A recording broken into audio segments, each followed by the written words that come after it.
Nobody warned me that healing would feel like this.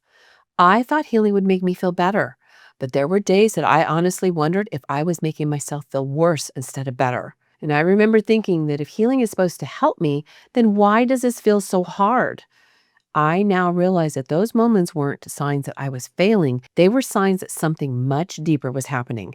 I just wish someone had told me sooner. So, in this video, I want to share what I wish someone had told me before I started healing.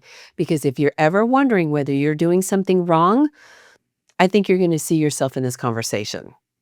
Nobody warned me that I might feel worse before I feel better.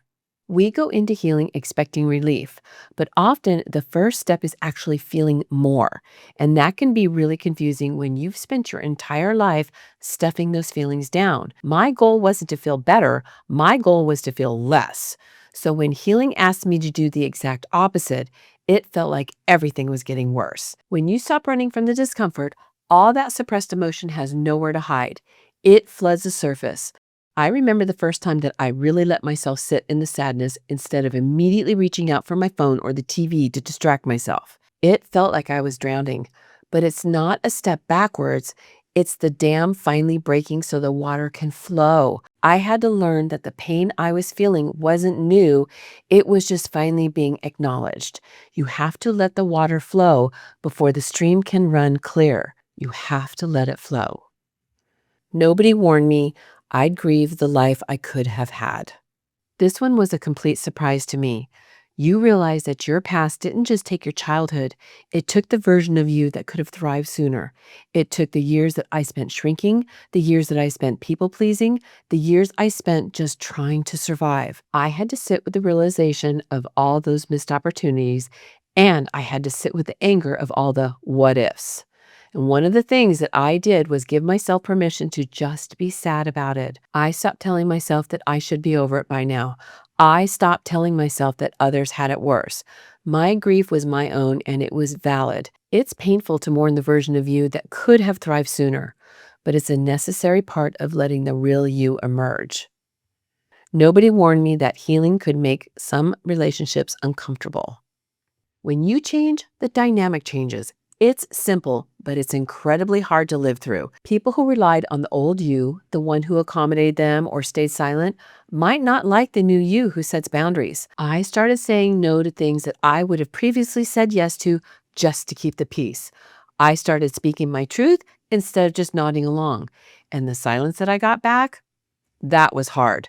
But I learned that if my authenticity makes you uncomfortable, then we have a problem that I no longer can fix by breaking myself. It's not personal, it's just the cost of becoming who you actually are.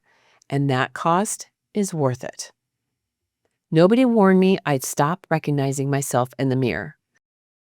I honestly didn't expect my healing journey to be so physical. As I stripped away the layers of trauma, the person looking back at me in the mirror had changed too. I look very different now than I did when I started. It wasn't just my face. It was the way that I held my body. I wasn't carrying that heavy tension in my shoulders anymore. My eyes were different. And the most amazing thing is that I see the same transformation in other survivors too. It's wild and beautiful. What happens to our faces, our posture, and our energy when we finally let go of all that trauma BS that we've been carrying. It's like the real us was trying to break through the whole time, and finally we gave it permission. Nobody warned me that my old coping mechanisms would suddenly stop working. Whether it's busyness, food, or constant control, these things kept me safe for years. They were my survival strategies. They were how I numbed out when things got too heavy. When those coping mechanisms failed, I felt exposed, but that exposure was the breakthrough. I had to accept that the coping mechanisms that I had relied on for years weren't working anymore. I had to learn how to exist without my crutches. I had to learn how to actually feel my feelings even when they weren't comfortable, because that's the only way to heal. I had to stop using crutches so I could learn how to stand on my own 2 feet. Nobody warned me that I'd wonder if healing was even working. There were months when I felt stuck. I'd feel the same triggers, the same anxiety, the same patterns, and I'd think, is this it? Am I ever going to feel better? Am I just going to do this forever? But healing isn't linear.